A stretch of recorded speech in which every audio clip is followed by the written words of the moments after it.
Buenos días, muchas gracias por tu participación en esta entrevista en el marco de la investigación doctoral, el pensamiento proyectual como parte del objeto de enseñanza de la práctica proyectual, estrategias para su abordaje en los talleres de proyecto de la carrera de arquitectura en universidades públicas de Argentina.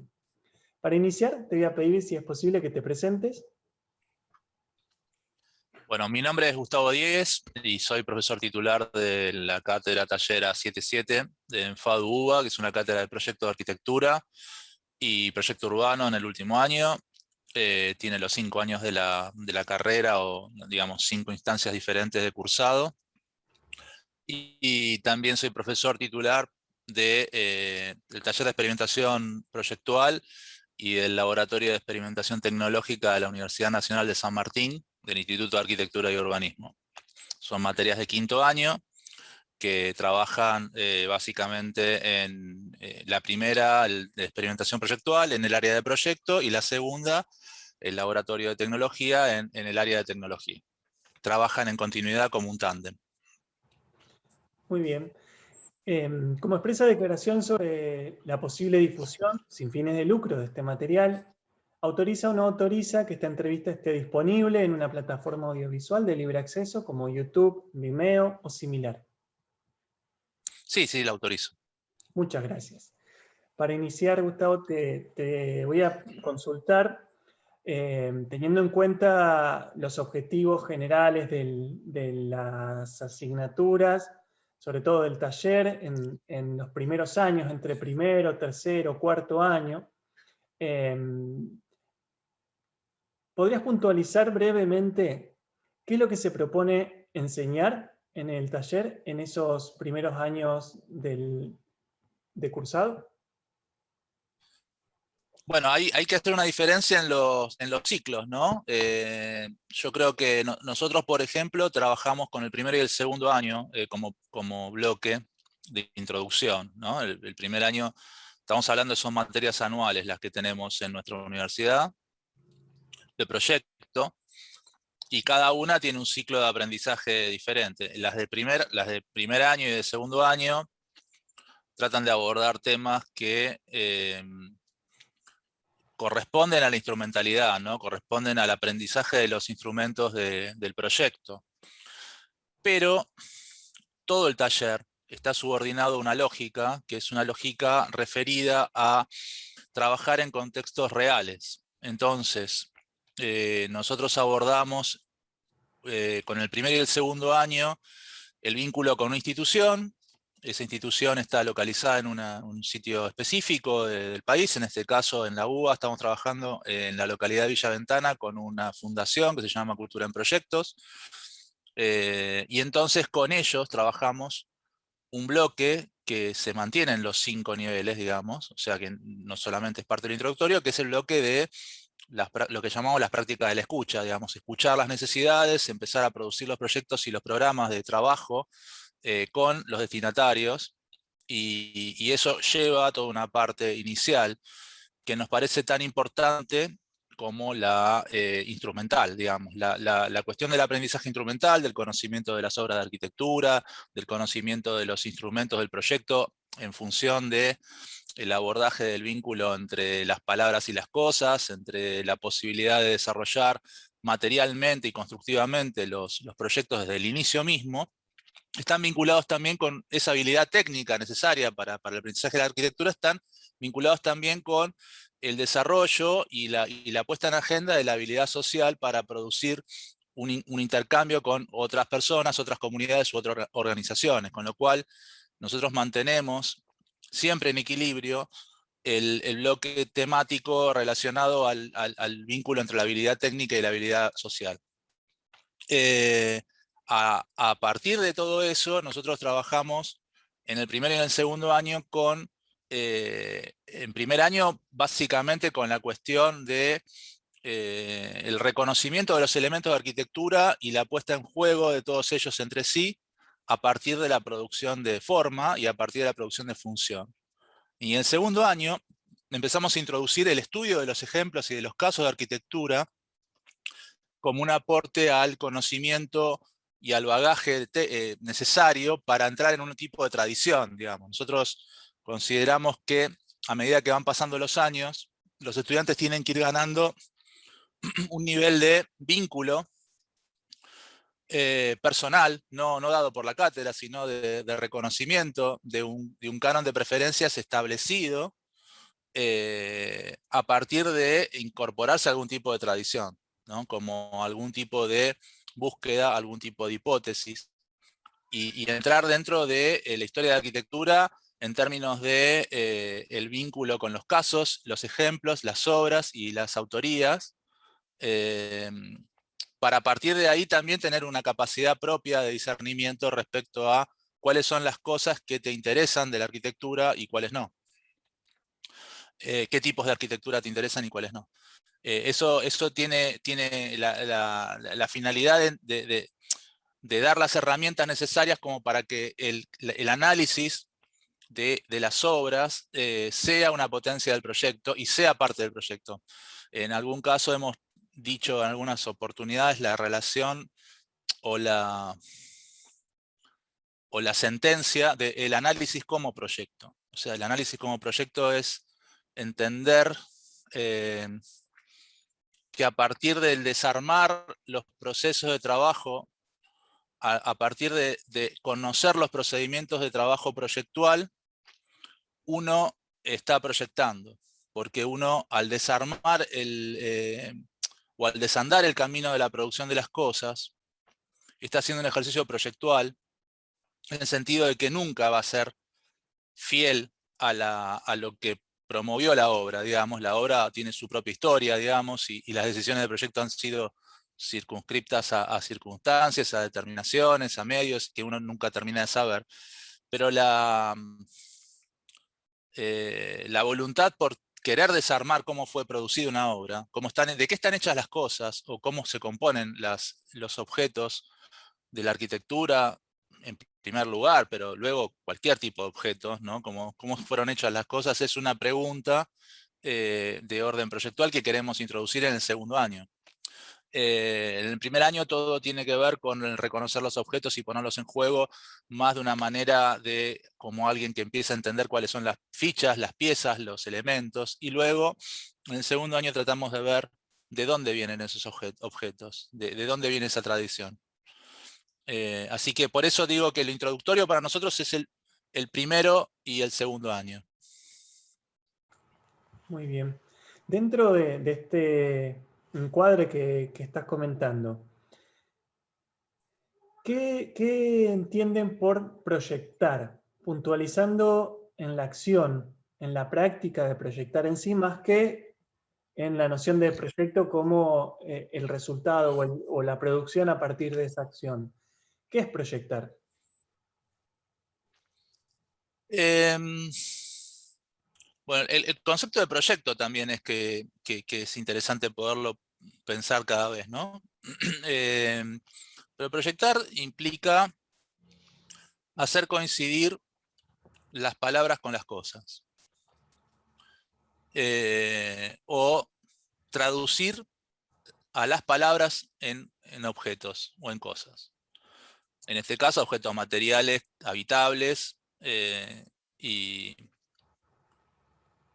sujetos al afecto, ¿no? O sea, capacidad que tienen los objetos de estar atravesados por el afecto. Entonces, el ejercicio del proyecto implica, por eso digo la habilidad social, porque la habilidad social tiene que ver con encontrar la capacidad de traducir el deseo y la voluntad del desarrollo de una obra de arquitectura expresada en palabras, traducirla a piezas materiales adaptadas a su contexto. En ese sentido es un trabajo como de sincronicidad entre una cosa y la otra, pero también como de traducción de una cosa hacia la otra. Yo te lo podría resumir así, digamos, del proyecto se puede hablar libros, ¿no? Pero para hacerlo coincidir con lo que te comentaba antes respecto a las capacidades de aprendizaje, te lo focalizo por ahí. Bien. ¿Y cómo es el abordaje en el contexto de la cátedra, de esta práctica proyectual, de esta acción de proyectar, a través de qué actividades, para poder justamente hacer esta entrada a este conocimiento que es poder transformar o traducir, como decís vos, las palabras en las cosas. ¿Cómo se aborda entonces la enseñanza de la práctica proyectual? Bueno, tratamos en lo posible de eh, que los proyectos sean pensados en 3 dimensiones, desde el primer momento, ¿no? O sea, nosotros tenemos como una tradición a partir del aprendizaje de arquitectura, de las nociones del esquema de organización, de partes, de piezas, de elementos. Y lo que tratamos de hacer es pensar que las obras son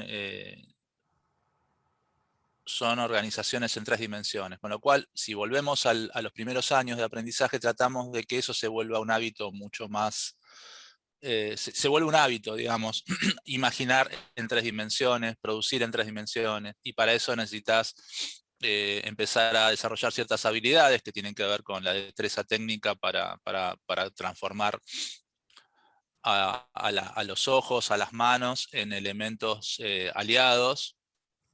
Y para eso necesitamos entrenar en maquetas, en modelos, en de qué manera cuando uno produce un vínculo entre un material y otro, o entre piezas del mismo material entre sí, o produce series, o produce procedimientos de despliegue de la forma, o produce eh, ciertas aritméticas respecto a los ritmos y a las fluencias y a las texturas y demás, es cuando la arquitectura aparece. Digamos, la arquitectura no aparece como un organigrama burocrático de planta, digamos, a la tradición de las academias de bellas artes, donde ya los elementos materiales venían condicionados o determinados por la idea de carácter y por la cuestión más relacionada con la producción de estilos. Y acá lo que uno produce es un fenómeno de coincidencia entre el material y el espacio, digamos, como de que cuando vos producís una pieza en 3 dimensiones, estás arrastrando contigo todas las variables, digamos, o sea, las variables incluso de la función.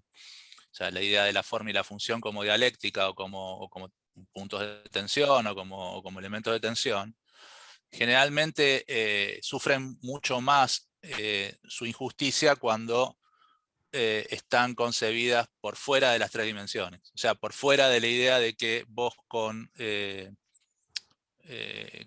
un sistema de 2 dimensiones, plano, Monge, planta, esquemático, asignás alguna de las 2 variables o integrás las 2 variables, digamos, ¿no? La variable de la forma y la de la función. En cambio, esa tensión aparece mucho más rápidamente cuando vos podés producir a la forma y a la función en el despliegue de las 3 dimensiones, o cuando empezás a imaginar un espacio en 3 dimensiones con todo lo que eso conlleva. La siguiente pregunta es retomar un poco esto respecto a cuáles son los objetivos o cuáles son los procedimientos que deben reconocerse en la práctica de los estudiantes para definir que tal práctica es una práctica proyectual. O en otras palabras, ¿cuáles son los indicadores que se consideran al momento de poder seguir lo que el alumno va haciendo para poder incluso evaluar, ¿no? Que esto que está haciendo empieza a ser una práctica proyectual? Recién hablaba algo respecto a esta poder encontrar una referencia en la tridimensión respecto a la vinculación entre materia y espacio. Pero, ¿cuáles serían entonces estas marcas que nos permiten como docentes poder acompañar ese proceso de aprendizaje de la práctica? No, digamos, la palabra proceso implica la continuidad y el seguimiento en el tiempo del despliegue de un proyecto, ¿no? Entonces, nosotros tenemos diferentes modos, lo que nos ha traído la virtualidad y lo que nos ha traído un poco la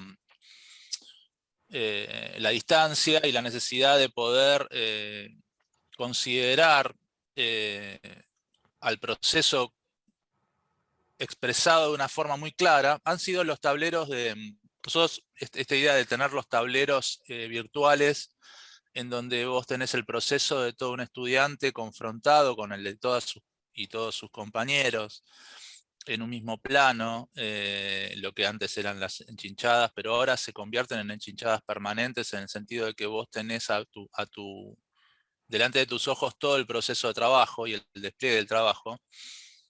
Te permite ir estableciendo al proceso de una forma mucho más, ¿cómo decirte? Más clara, en el sentido de que está ahora como agenda, ¿no? Está, digamos, vos tenés que tener ese proceso desarrollado como agenda.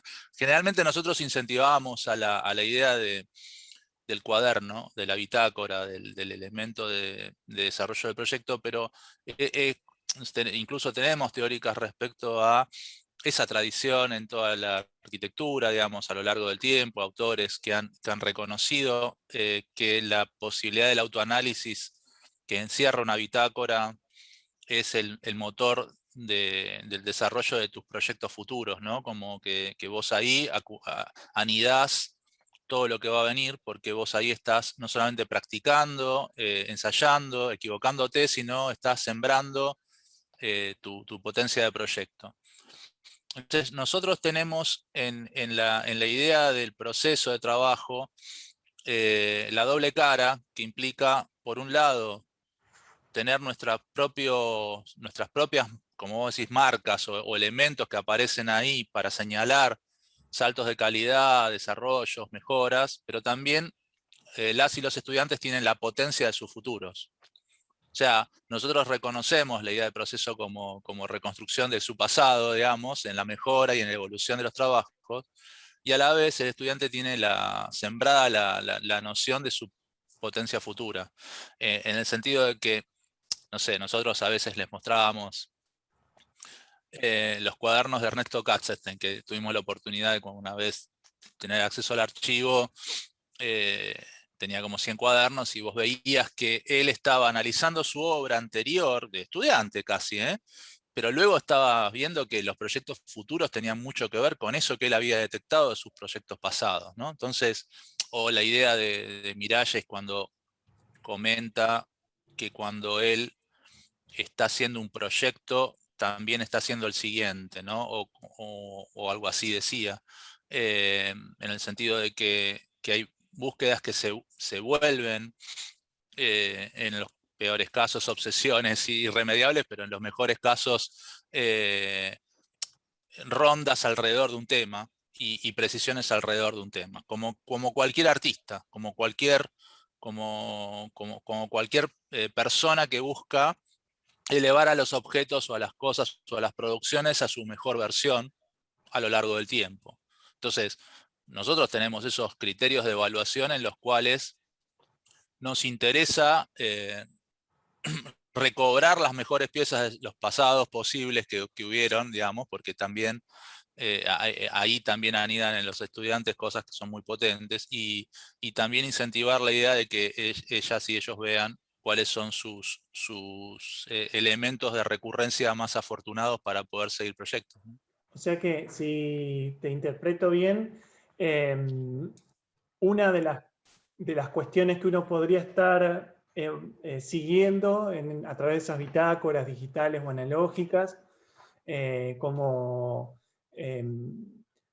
dinámica de aproximación a que eso que se está haciendo es un entrenamiento, un aprendizaje sobre cómo proceder proyectualmente, sería que en esa bitácora se pueda reflejar, por ejemplo, cierta mirada crítica sobre lo que se viene haciendo, o sea, un proceso reflexivo sobre lo que se viene haciendo, poder encontrar esa cuestión. ¿Alguna otra más que pudieras explicitar así más puntualmente, que se te venga en este momento? No, esa es para nosotros no es nada menor esa, porque ahí digamos, volviendo a los primeros años que preguntaste al principio, digamos, la idea del artesano, digamos, ¿no? La idea de que para aprender algo necesitas, y sobre todo en estos tiempos donde las paciencias son mucho menos sólidas, ¿no? O sea, donde las paciencias se están evaporando. La idea de dedicarle horas de tu día a, a algo, digamos, concreto, al entrenamiento de algo concreto, que es un poco el entrenamiento de la mirada y el entrenamiento de la mano y el entrenamiento de ciertas habilidades técnicas, tienen que ver con eso, digamos, tienen que ver con esa noción, ¿no? O sea, yo creo bastante en esa frecuencia, no es que tengamos, no sé, por ahí vos ya tenés premeditada alguna otra cosa, pero digo, me parece que con eso tenés un planeta para moverte, ¿no? O sea, ya con eso es suficiente. Eh, porque, digamos, en la idea de que cada persona tenga que encontrar su forma de proyectar, no hay mucha metodología que uno pueda aportar como cuestión rígida, sino que también es artesanal el trabajo con cada estudiante. Digo, cada estudiante trabaja como un artesano, tratando de pulir sus habilidades, y el docente trata de trabajar como artesano su vínculo con cada estudiante. Con lo cual, establecer una metodología específica para reconocer los saltos de cualidad de cada uno, nos pone en un problema, porque tenemos que también hacer un esfuerzo por conocer los niveles de preocupación que cada estudiante tiene para poder desde ahí trabajar, para poder desde ahí incidir. Si no, es como volver a tu voluntad las cosas, ¿viste? Como de ponerlas en tu plano de voluntad. Muchas veces cuando se normativizan los cursos en sentido de establecer pautas muy estrictas del deber ser, bueno, terminás viendo producciones que están mucho más a la medida del profesor que de los estudiantes. A la medida de la prefiguración y de una imagen previa formada con el tiempo y producida con el tiempo. Como yo tengo un taller muy joven, digamos, me puedo dar el lujo de decir que no está muy repetido todo, porque todavía no está establecido algo que me va a pasar, nos va a pasar al taller irremediablemente, que es la estilización de la producción. La estilización de la producción implica una especie de trabajo de regurgitamiento intestinal donde vuelva y vuelve, va y vuelve y todo se termina apareciendo. En el caso nuestro incentivamos que haya diversidad, y esa diversidad, el incentivo a la diversidad no es una cuestión dicha con palabras, sino está ejecutada con la posibilidad de que cada estudiante esté supervisado de la forma más acorde a sus propios intereses, ¿no? Gustavo, pasamos al segundo bloque de preguntas, las últimas 4. Te pregunto por una noción que para mi trabajo es relevante tratar de comprender, y es, en el caso de que ustedes, bueno, reflexionen en torno a esto, ¿qué podrías decirme acerca de la noción de pensamiento proyectual? ¿Qué se entiende por pensamiento proyectual en el contexto de todas estas aproximaciones? Volveme a preguntar, por favor. ¿Qué es lo que se entiende por pensamiento proyectual? ¿Qué es lo que entendés si, en el contexto del taller, ¿no? Por pensamiento proyectual, si es alguna, si cabe alguna reflexión específica o cómo lo podrías definir? Mira, tiene, a ver, ¿cómo lo podría definir? Mm, para mí es una, digamos, un poco para lo que trabajamos en el taller, es la condición del proyecto. En todo caso, suena ¿cómo se dice? Como un oxímoron, ¿no? Como una especie como una evidencia, una autoevidencia, ¿no? El pensamiento proyectual, lo proyectual no existe sin pensamiento. Digamos, no existe otra cosa que no sea pensada. Y el pensamiento proyectual en realidad Digamos, vos lo estás comentando tal vez dentro de un parámetro de la disciplina o intradisciplinar, pero como la idea de proyecto tiene otro alcance. Tiene otro alcance desde el punto de vista del destino, ¿no? De la idea de destino de las cosas. Entonces, como los proyectos pueden ser proyectos de vida, pueden ser proyectos empresariales, pueden ser proyectos de país o pueden ser proyectos de algo, nunca están aislados de la situación de que al estar atravesados por las personas estén atravesados por la reflexión y por ese pensamiento, ¿no? acerca de eso.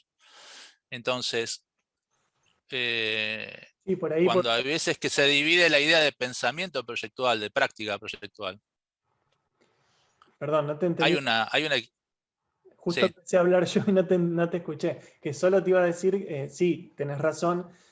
Por ahí trataba de pensar dentro de la disciplina, dentro de la práctica docente en arquitectura, cómo abordamos esta noción de pensamiento proyectual para la arquitectura. Lo no, definí. bueno, justo te iba a decir que hay una idea habitual que es para dividir los campos, que es pensamiento proyectual es una cosa y práctica proyectual es otra. Como que el pensamiento forma parte de las lógicas atadas a las teorías de la arquitectura y que la práctica proyectual es el hecho del oficio. Eso fue una de nuestras tradiciones de construcción profesional, que fue mucho más servil a los mecanismos de empleo que a las cuestiones de pensamiento específico. Digamos, la idea de la práctica proyectual y de construcción de un oficio muchas veces tienen que ver más con talleres que preparan a sus estudiantes para trabajar en un estudio, digamos, ¿no? Como trabajar en un estudio como quien es un obediente del oficio y la práctica. Y también en ese sentido hay una relación de doble camino o de doble vía, que es la relación entre si la teoría o el pensamiento es teoría de la práctica, ¿no? O si no, digamos. Porque por lo menos para nosotros la teoría o el pensamiento es la construcción de algo que se produce una vez que vos hiciste una práctica, ¿no? Vos empezás a trabajar, digamos, las leyes surgen una vez que se producen los hechos, ¿no? O sea, eh, entonces, el pensamiento proyectual es el pensamiento de una práctica. Entonces, probablemente uno tiene como ciertas preocupaciones o ciertos intereses, los pone en juego y empieza a dinamizar una situación circular que tiene que ver con cómo la teoría se va modelando como teoría de una práctica y el pensamiento proyectual aborda los modos de vínculo con la práctica.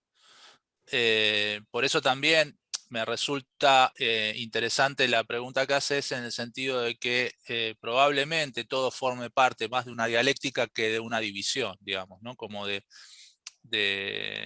la relación entre pensamiento proyectual y práctica proyectual. Por decirte a qué responde la idea de pensamiento proyectual, porque, digamos, pensamiento proyectual no es una entidad sola, sino que forma parte de un juego dinámico de producción.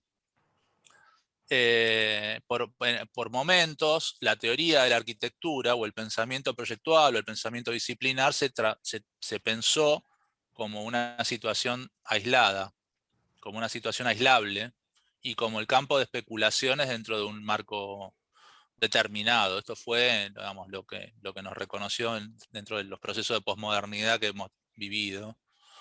Y que bien los conocés, pero digamos, en todo caso, en la actualidad y en nuestra actualidad argentina, atravesada por necesidades y por dificultades, necesitamos producir una práctica arquitectónica surgida de un pensamiento proyectual ataviado por todas las circunstancias que nos atraviesan. Y esas tienen que ver con los campos de necesidades urgentes, con las cuestiones de vulnerabilidades que nos rodean, digamos, con actuaciones por las cuales la arquitectura no ha sido una disciplina popular. eh, y en ese caso es lo que nos proponemos como pensar, digamos, ¿no? Es decir, el pensamiento proyectual es la capacidad que tenemos de perfeccionar las prácticas para que sean más eficientes para los objetivos que nos proponemos, que es el de transformar y de mejorar la vida de las personas. Recién decías que trabajaste la idea, digamos, ampliamente y tocaste varios puntos. En uno de los puntos decías que es un modo de vínculo, ¿sí?, con la práctica, que el pensamiento proyectual es un modo de vínculo con la práctica. Y también lo referías a una cuestión de la producción de teorías. Si yo me quedara más con la otra cuestión de modo de vincularse con la práctica, ¿cuáles podrían ser las claves conceptuales que describen ese pensamiento, sus rasgos o caracteres, que puedan ser utilizados para una reflexión con los alumnos acerca de cómo se orienta la forma entonces de vincular la reflexión con la práctica, poniéndolo en estos términos, ¿no? El pensamiento proyectual es de tal manera o tiene tal característica, es una forma de reflexionar sobre el hacer que se caracteriza por esto o aquello. Es una propuesta, ¿no?, que te hago de si es posible caracterizarlo de alguna manera. No, bueno, me parece que no. Hay cosas que se pueden, que se definen como, bueno, esto es tal cosa, y hay cosas que se atraviesan como experiencia.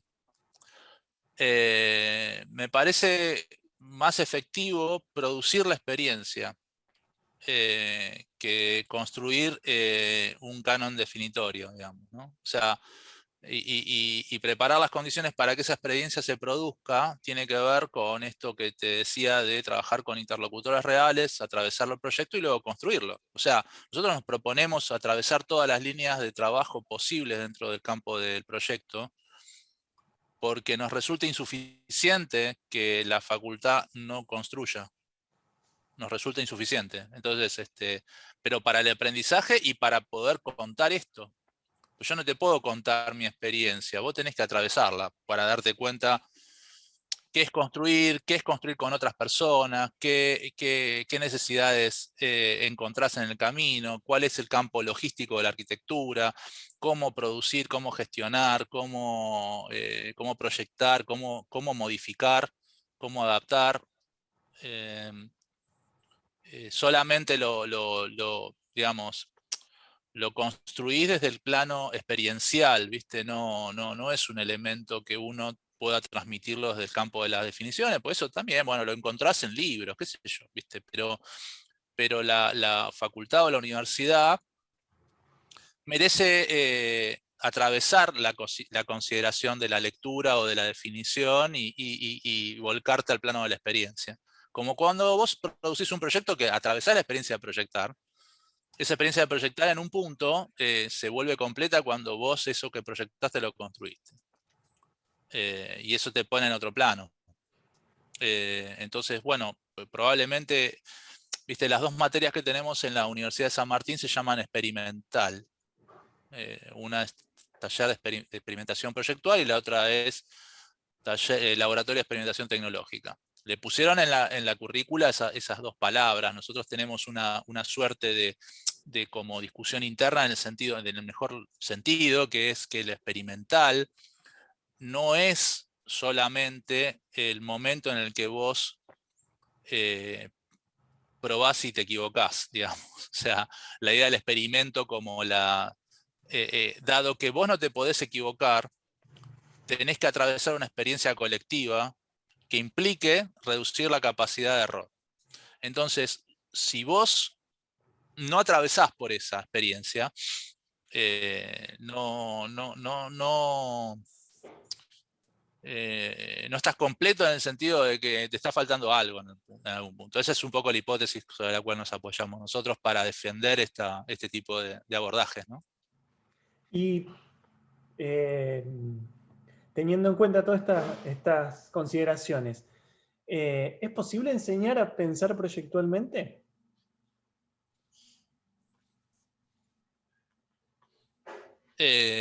Bueno, yo creo que sí. si le damos las herramientas para eso, ¿no? Las herramientas tienen que ver con crear las condiciones para que eso se produzca. O sea, nosotros lo que hacemos es tratar de crear las condiciones para que se produzcan esos pensamientos, ¿no? Y entonces nuestro trabajo es como el de la puesta en escena para que ellos actúen, ¿no? O sea, como construir las condiciones y determinar el alcance de los problemas para que eso eso forme parte del campo de experimentación, ¿no? Y el campo de experiencialidad. ¿Y cuáles serían entonces esta es la última pregunta que tiene como una serie de tópicos para desarmar este abordaje que ustedes hacen? ¿Cuáles serían esas condiciones que se crean para ayudar o para enseñar a pensar proyectualmente?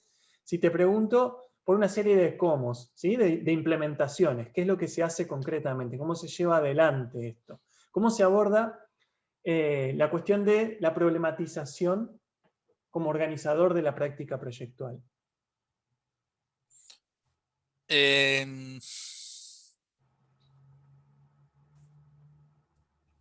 Bueno, ahí, en esto que te decía yo antes de que está la producción de la puesta en escena, digamos, están varias cuestiones. Una es que la problematización es otro elemento de develamiento que nosotros no aportamos, sino que hay que encontrarlo, ¿no? O sea, el problema o el programa o la necesidad surge de la escucha a destinatarios concretos y se traduce desde ahí. Entonces, hay todo un tiempo de trabajo que le dedicamos a eso. No es algo que nosotros no armamos los programas de trabajo desde antes, sino que armamos las interlocuciones antes. O sea, lo que preproducimos es el vínculo con las instituciones para que esas instituciones se manifiesten integradas a nuestro proceso de proyecto, ¿no? Entonces, la primera cuestión es construir en equipo y colaborativamente y acordadamente y consensuadamente cuáles son los problemas a abordar. Eso desde el punto de vista de la encomienda. Desde el punto de vista de la problematización arquitectónica, nosotros asignamos a cada proyecto y a cada nivel un cierto nivel de complejidad que se va incrementando a lo largo de los cursos. O sea, en el primer curso nosotros trabajamos con una institución que no tiene una complejidad urbana, sino que trabaja en un medio rural, como Villa Ventana, con paisaje, con la idea de paisaje. Entonces trabajamos con el problema que tiene que ver con el vínculo de la arquitectura con lo natural y con una sociedad articulada de formas menos problematizadas, digamos, en el sentido de que, para darte un ejemplo, los cursos del cuarto año, sobre los cuales trabajamos el mayor nivel de complejidad, trabajan en barrios vulnerables con complejidades asignadas por la realidad que nos atraviesa de una forma mucho más dura. Entonces, el campo específico de trabajo se complejiza en la medida que los estudiantes están más aislados o menos aislados de esas realidades, o más como acompañados o menos acompañados. Y después, desde el punto de vista de las cuestiones relacionadas con la producción del proyecto, esos proyectos incrementan su escala, incrementan su complejidad de articulación, incrementan su complejidad programática y su complejidad de beneficiarios y de destinatarios de uso. Entonces, yendo a cuáles son las fórmulas que tenemos para que de año en año uno vaya estableciendo los niveles o los patrones de complejidad, tiene que ver con eso, con que las variables se vuelvan, tengan niveles de dificultad mayor y que las cosas en las que hay que pensar sean cada vez más. Y en ese sentido, también se incrementan las estructuras, se incrementan, o sea, la complejidad estructural o la complejidad material sobre la cual laburamos. Pero bueno, eso es un poco el plan, digamos, de cómo nosotros vestimos a esa puesta en escena, ¿no?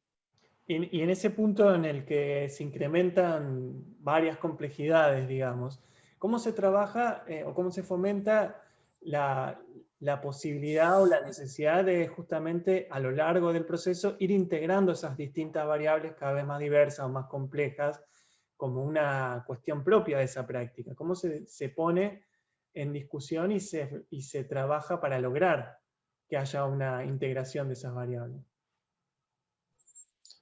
Bueno, en primer lugar, se presentan los casos de las formas, ahí tiene que ver con cómo se presenta el problema, ¿no? Digamos, cómo se presentan los destinatarios y cómo se presentan las situaciones, hablan bastante solas muchas veces, ¿no? Como que inmediatamente se presentan cuáles son los alcances y las formalizaciones. Ahora, después nosotros manejamos esto que te decía, que es el andarivel del vínculo con la tradición y con los ejemplos, y trabajamos con casos y análisis y estudios de casos, y con referentes y con elementos y testimonios en vivo, digamos, de quienes han atravesado por este tipo de proyectos, ¿no? Entonces, también nos sirve meternos, inscribirnos dentro de tradiciones operativas y en tradiciones de proyecto que han trabajado esos temas, desde lo elemental de trabajar en el paisaje a la cuestión de trabajar en una conurbanidad muy complicada desde el punto de vista de cómo la arquitectura se presenta en esos lugares. Bueno, es dotarlos como de todo un campo de estudio para que esté acompañado y revestido de algún material de apoyo, ¿no? Entonces ahí es una producción de bibliografía en el sentido de con qué, con qué antecedentes acompañar los trabajos y en los casos en los que los antecedentes no existan, cómo construir las líneas de estudio para que eso entre en un tipo de sintonía fina con el trabajo a desarrollar. ¿Cómo se favorece el desarrollo de ese trabajo como un trabajo caracterizado o definido necesariamente por la condición del proceso y la progresividad? Quizá algo respondiste al principio desde el punto de vista de las bitácoras o del seguimiento en los paneles ahora en la virtualidad. Sí. Pero ¿cómo se pone en discusión justamente esta necesidad de el tipo de reflexiones que acompañan el proceso para que no haya quizá a veces saltos, ¿no? Que puedan ser no pertinentes en el desarrollo, si es que esto es así? Bueno, no sé, yo te comentaba que para nosotros era muy importante lo de la bitácora y los campos de acompañamiento del trabajo por el motivo de que eso producía la autorreflexión, ¿no? Producía el autoanálisis, la autorreflexión, y que lo que incentivábamos con esto era no solamente nosotros tener un campo de detección de los procesos, sino también que eso constituya el campo de producción material de las y los estudiantes.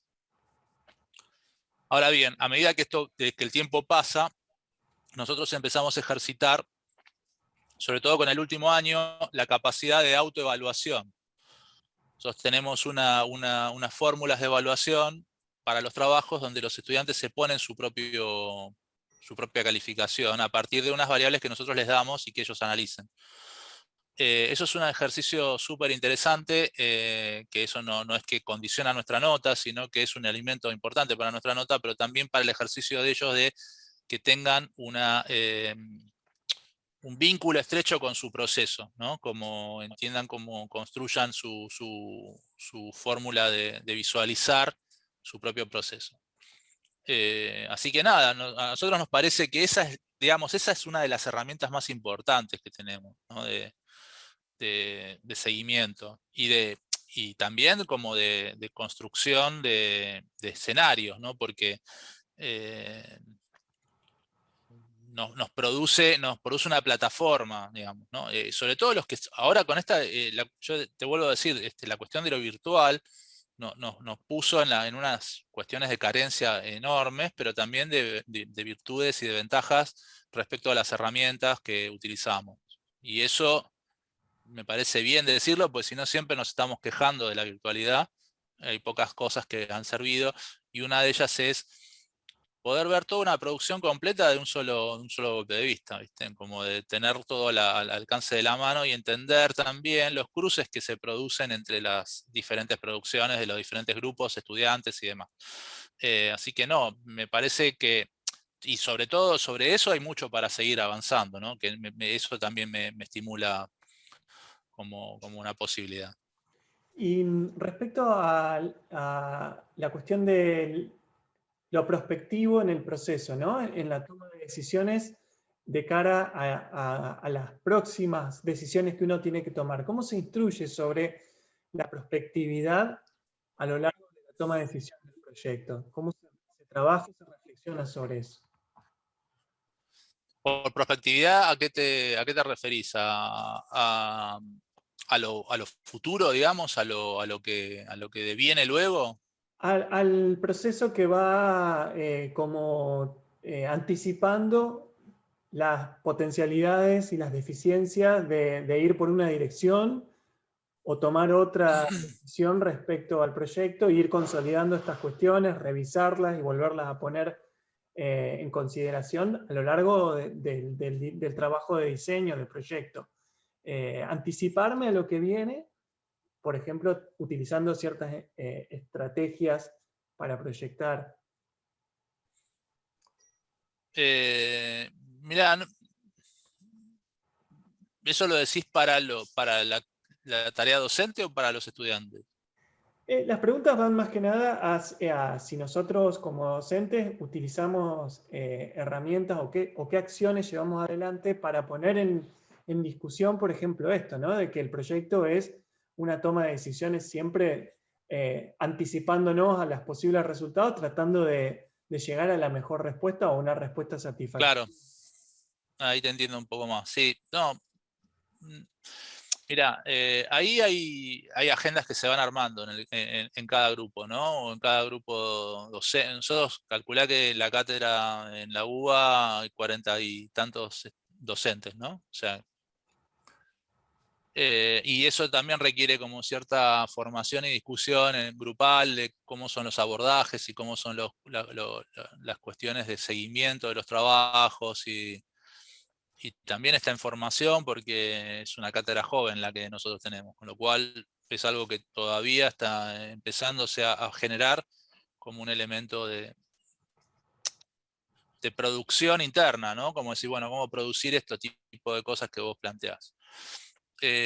Nosotros los campos de posibilidad de trabajo y de despliegue de los proyectos que nosotros atendemos tienen que ver mucho eh, con no desatender las premisas iniciales, ¿no? Como de no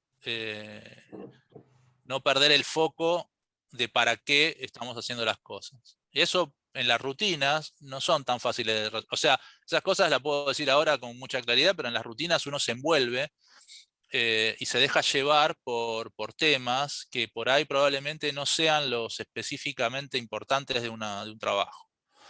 Entonces, muchas veces lo que hacemos es, sobre todo en los cursos superiores, es rotar los grupos docentes de un ejercicio al otro. Eh, y tratar de alimentar de la mayor forma posible la diversidad de ese equipo docente que tenemos a las estudiantes y los estudiantes. O sea, como tener una variable por la cual los proyectos también van encontrando como un prisma, digamos, como una situación poliédrica de opinión, que trate como de no dejar que los temas se vayan por lugares que muchas veces quedan encapsulados en los grupos de trabajo muy radicalmente. Entonces, nada, es como cambiar el aire, ¿viste? Como ventilar. Produce, en algún caso, eh, como cierta adrenalina porque el proyecto no se rutinice. Y eso no quiere decir que pierda dirección, sino todo lo contrario, que no se encapsule en temas que probablemente no sean los más importantes. Nada, eso es digamos, es un ejemplo, digamos, se puede hablar un montón de eso, porque me parece que esa pregunta que hiciste abre un campo grande para conversar.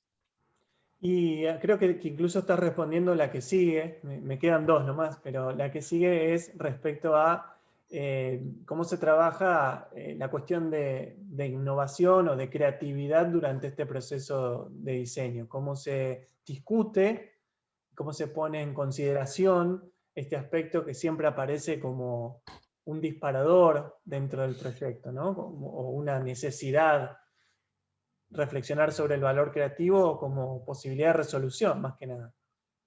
Sí, bueno, pero ahí son dos cosas diferentes, la creatividad y la innovación, me parece. Porque, digamos, y también por creatividad hay como un halo que la envuelve como de cierta mistificación, de que lo creativo es algo para pocos o que es una tarea medio mágica o que no tiene un valor mensurable. Y entonces tratamos de no entrar en esa variable, porque entramos en un pantano de equivocación si nos metemos ahí. Trabajamos en la idea de procedimiento proyectual.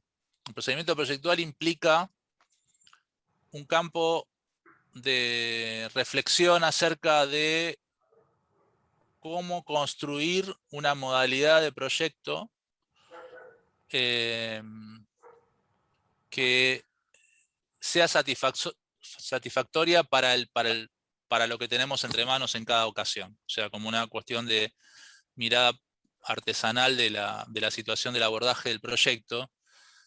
Y eso requiere de mucho análisis de las condicionantes, de las cuestiones, de los materiales, lo que en algún punto se le llaman, o Adorno le llama los materiales.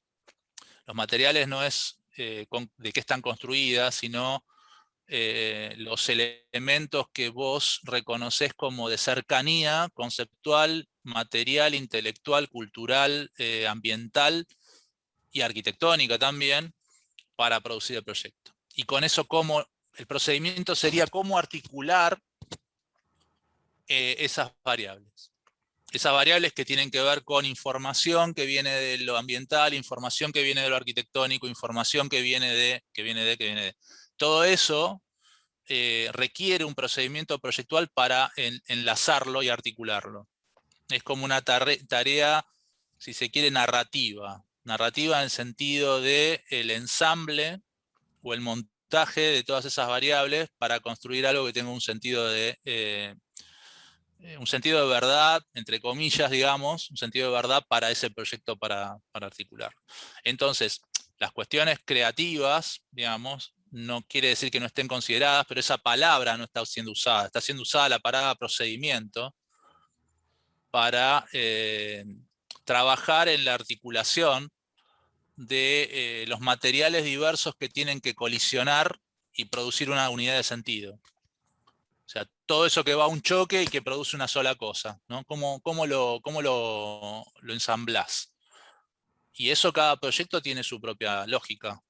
Digamos, por eso hablamos del procedimiento proyectual del partido arquitectónico como parte de nuestra tradición, pero como una parte de la tradición en la cual sabemos cuáles son las limitaciones que conllevan, de la cual no nos podemos hacer los desentendidos que existe, pero tampoco podemos tomar como una religión de orden sustantivo, porque en realidad la chispa que muchas veces se trabajaba respecto a la producción de un roce que produce algo, no, como dicen en algunos lugares, no es magia. Digamos. Eso es algo que vos trabajás como un mecanismo, es como el entrenamiento actoral, como la, no sé, viste, como la producción de una obra musical, digamos, cuando vos tenés que componer entre letra y música, o cuando tenés que componer entre cuadrito y entre dibujo y texto en una historieta, digamos, ¿no? Como eso.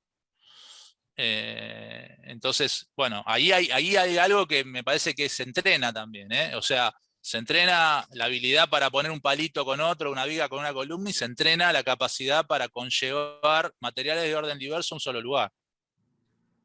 Es así. Eh, por último, una pregunta que quizás ya está también respondida, pero te vuelvo a consultar. ¿Cómo se reflexiona sobre el valor de las prefiguraciones, ¿no? De qué lugar tienen las representaciones en toda la acción de proyectar. Vos hablabas del seguimiento, pero ¿cómo se trabaja esta discusión en torno a este tipo de producción que es el hacer para el proyecto, ¿no? Que se media o que solamente sucede en estas representaciones?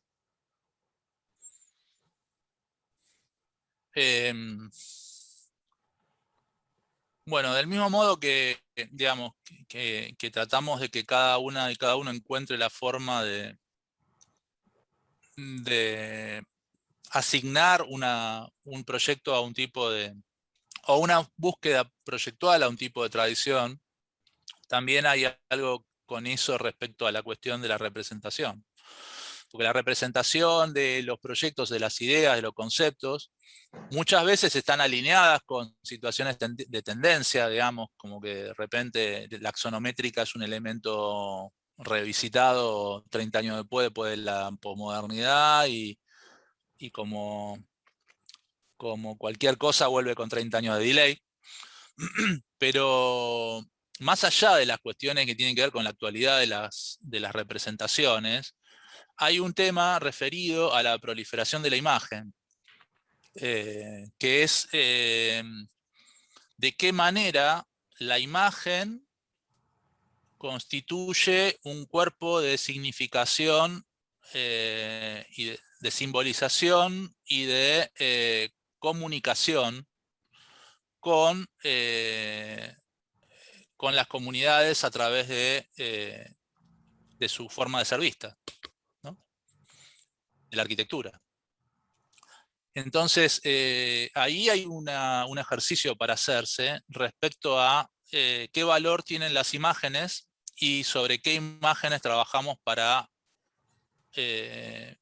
darle entidad a las cosas, para darle un sentido expresivo, pero para a la vez comunicar alguna cosa.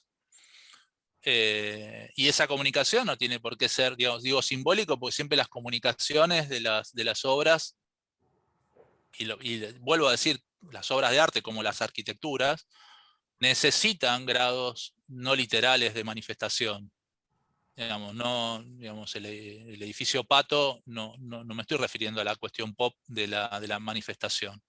Me estoy refiriendo eh, a las formas que la materia asume para mostrarse ante las comunidades, ¿no? Como que de qué manera se manifiesta. Entonces, ahí hay un trabajo que nosotros tratamos como también de incentivar respecto a la producción, ¿no? Yo como estoy muy a favor de la enchinchada colectiva esta, estoy muy en contra del SketchUp, digamos, porque el SketchUp y la facilitación que producen algunas herramientas para el dibujo, no quiero decir que no sea usada, pero no puede ser exhibida como el elemento porque reduce, y como los renders, ¿no? Reducen a una forma de ver la realidad muy circunscripta a un modo a un modo aproximativo del display que hasta se asemeja a los juegos de a los juegos de computadoras como el Sim, digamos, ¿no? Como digamos, te plantilla el mundo, ¿no? Como que te imprecisa el mundo. O por neutralidad. Te gana por neutralidad las cosas, ¿viste? Cualquier cosa se ve igual a la otra. Entonces, para contrarrestar la neutralidad que muchas veces las imágenes que vienen preformadas asumen, digamos, me parece que hay un trabajo que hacer y tiene que ver con apoyarse en los niveles de representación desde esto que te comentaba al principio, desde la capacidad que las imágenes tienen para darle valor y sentido a las cosas. O sea, como que nada, es un tema para discutirlo, no es un tema resuelto, digamos, es un tema como, es como las preguntas, ¿viste? Como es una pregunta. ¿Cómo hacer para tal cosa? ¿Cómo hacer para...? Bueno. Bien, Gustavo. Hasta acá el registro grabado de la entrevista, así que muchas gracias.